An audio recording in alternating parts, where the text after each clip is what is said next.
Iya, dalam masyarakat Toraja sebelum adanya pekabaran Injil yang dilakukan oleh para Zendeling yang diutus oleh GZB, orang Toraja sudah mengenal satu agama suku yang hidup dan berkembang serta dipertahankan secara kokoh dalam kehidupan masyarakat Toraja yang biasa disebut sebagai Aluk Todolo. Saya rasa ini bukan istilah yang asing lagi bagi kita, karena agama Aluk Todolo adalah agama yang dipercayai oleh para leluhur kita orang Toraja pada zaman dulu, sebelum adanya Injil yang dibawa oleh orang-orang Belanda masuk ke dalam masyarakat Toraja. Nah, agama Aluk Todolo ini ditafsirkan sebagai jalan para leluhur. Nah, agama Aluk Todolo ini mencakup tentang peraturan, larangan, dan juga ritual yang ditetapkan oleh para leluhur pada zaman dulu. Aluk Todolo ini cakupannya sangat luas, mencakup semua unsur kehidupan masyarakat Toraja dan mencakup semua unsur budaya yang ada dalam masyarakat Toraja. Nah, agama Aluk Todolo ini dia tidak memiliki tempat khusus seperti gereja atau kuil dan yang sejenis, karena mereka untuk melaksanakan ritual mengandalkan apa yang disediakan oleh alam, seperti batu besar, pohon-pohon keramat, pohon-pohon besar, atau tempat-tempat tertentu yang dianggap sakral dan memiliki unsur mistis, sehingga dijadikan sebagai tempat untuk melaksanakan ritual dalam agama Aluk Todolo. Nah, orang Toraja kan percaya bahwa asal dari ritual itu sendiri adalah dari dalam keluarga. Untuk itu mereka memandang bahwa tempat yang paling suci bagi mereka itu adalah Tongkonan bagi masyarakat Toraja. Nah, dalam kepercayaan Aluk Todolo, mereka mementingkan sesuatu yang bersifat batin, sesuatu yang bersifat ritual, dan juga penyembahan kepada para roh-roh dan para leluhur. Mereka juga tidak percaya bahwa ada pertentangan antara yang bersifat religius dan yang bersifat profan. Mereka memandang bahwa yang terpenting dalam kehidupan kita itu adalah bukan kepada apa yang kita percayai, bukan tentang apa yang diberikan kepada kita yang kita percayai, tetapi apa yang kita berikan kepada yang kita percayai. Perbuatan kita itulah yang menentukan dalam kehidupan dan kepercayaan Aluk Todolo. Nah, dalam masyarakat Toraja,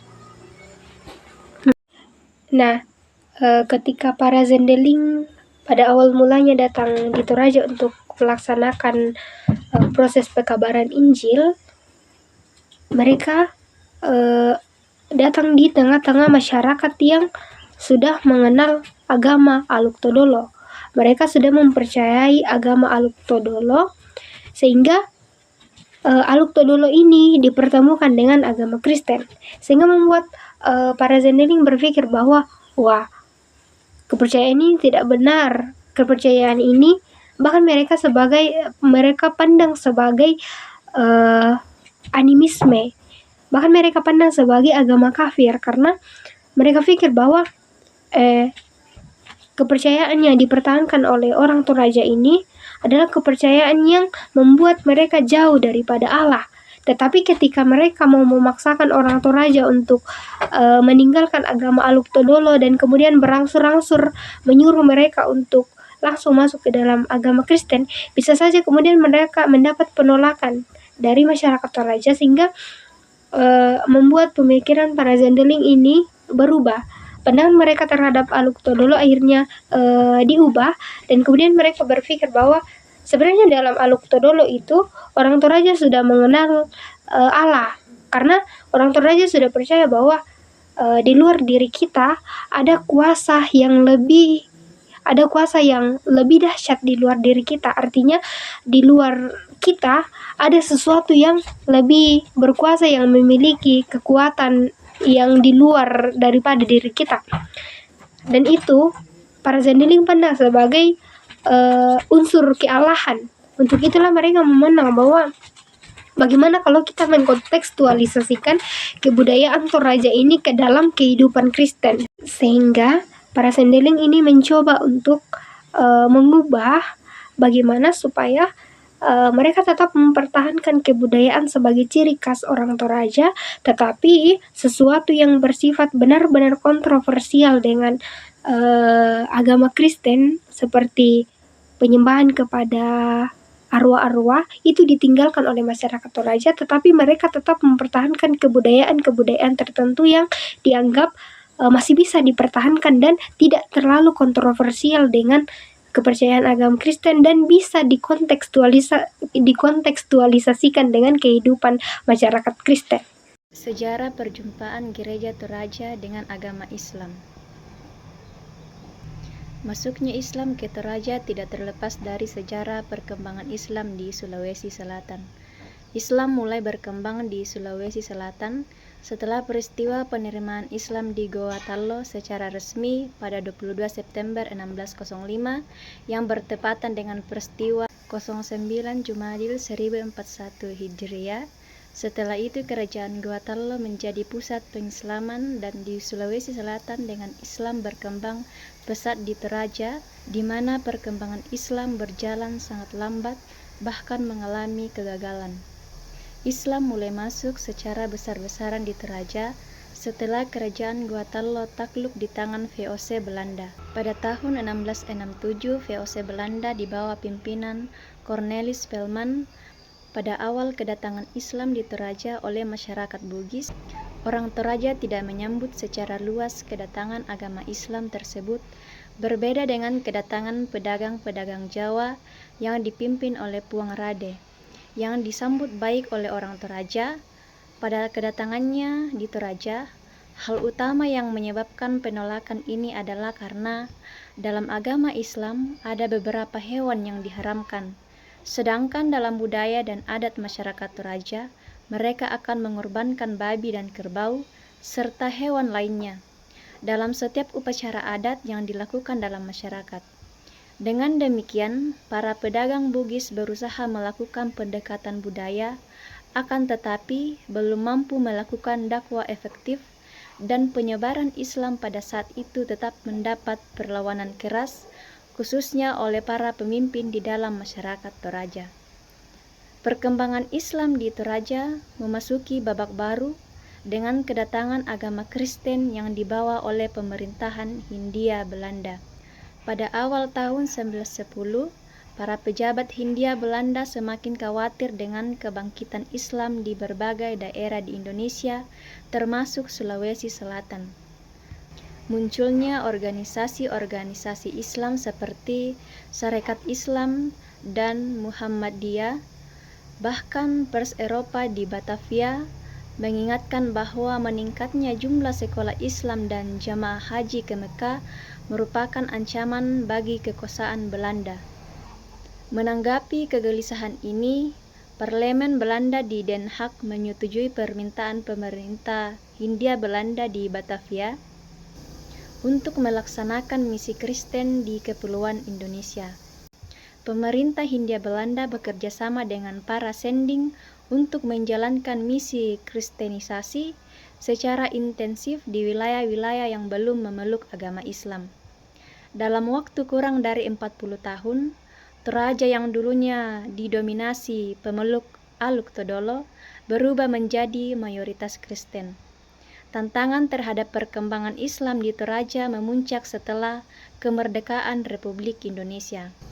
Para sending yang sebelumnya menjalankan misi di pelayanan di Toraja, kini digantikan oleh orang-orang Toraja yang telah dididik dan dilatih menjadi pendeta. Mereka mendirikan organisasi kumpulan pendeta yang kemudian menjadi cikal bakal berdirinya Gereja Toraja pada tahun 1947.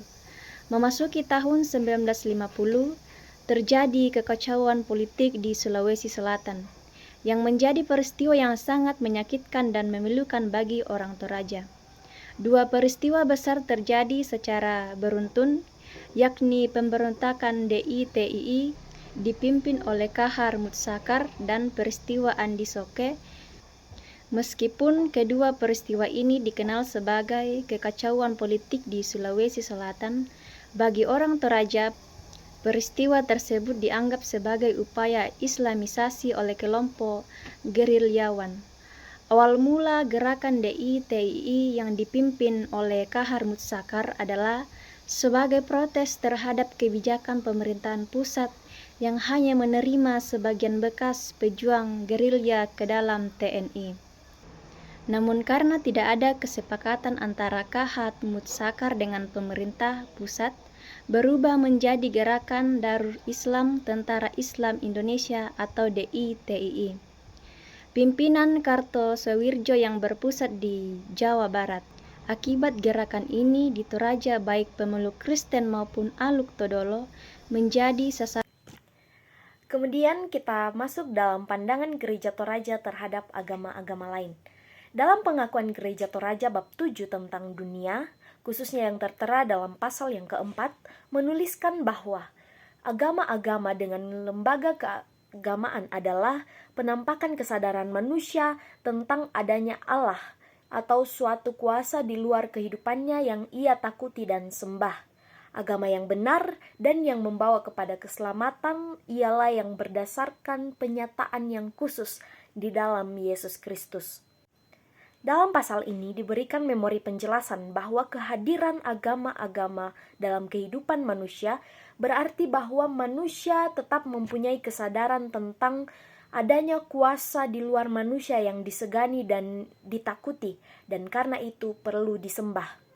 Kerukunan beragama tidak berarti bahwa kita menerima setiap agama, melainkan kita solider atau setia kawan dengan setiap manusia yang mencari Allah.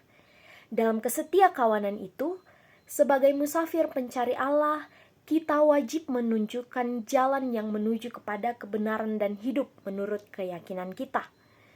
Kerukunan beragama tidak boleh diartikan secara sinkretis, yaitu bahwa semua agama sama saja dan semua benar, hanya saja caranya yang berbeda. Melainkan justru adalah kewajiban kita dalam kedamaian dan kesetia kawanan orang berdosa mengajak orang lain tanpa paksaan mencari jalan menuju kepada kebenaran dan hidup, yaitu keselamatan di dalam Yesus Kristus. Nah, melihat dari pengakuan Gereja Toraja tersebut, kita dapat menyimpulkan bahwa Gereja Toraja memandang keberagaman atau keberadaan agama-agama lain sebagai bagian dari kenyataan hidup yang tak terhindarkan, terutama di era modern ini. Karena itu, Gereja Toraja melihat keberagaman agama sebagai kesempatan untuk mendorong semangat kebangsaan yang menjunjung tinggi nilai kekeluargaan, saling menghormati, dan menghargai tanpa memandang perbedaan ras, suku, agama, atau latar belakang sosial budaya lainnya. Sikap ini menuntut warga Gereja Toraja untuk menjalani kehidupan yang terbuka terhadap dialog dan bersifat aktif dalam berinteraksi dengan sesama. Bagi Gereja Toraja, kondisi masyarakat yang beragam merupakan bagian dari panggilan untuk menjalankan amanat agung Yesus, yaitu memberitakan Injil kepada semua orang. Kesadaran akan keberagaman ini mendorong Gereja Toraja untuk membangun komunikasi dan kerjasama, termasuk dengan pemerintah dan pemeluk agama lain. Yang dimaksud dengan dialog dalam konteks ini adalah hubungan timbal balik antara jemaat Gereja Toraja dan umat beragama lain dalam kehidupannya sehari-hari. Dalam menjalin hubungan tersebut, jemaat diajak untuk tidak hanya memahami iman Kristen, tetapi juga mempelajari keyakinan agama lain dengan cara positif dan objektif. Dalam hal ini, pendekatan positif berarti tidak bersikap curiga atau meremehkan ajaran agama lain, melainkan menghormati dan menghargainya. Sedangkan pendekatan objektif berarti tidak mencampuri ajaran agama lain, namun bersifat terbuka untuk bekerja sama dalam berbagai kegiatan sosial demi kebaikan bersama. Demikianlah pemaparan dari kelompok kami mengenai Gereja Toraja dan agama-agama lain. Untuk perhatian dan kerjasamanya, kami mengucapkan terima kasih banyak. Tuhan Yesus memberkati.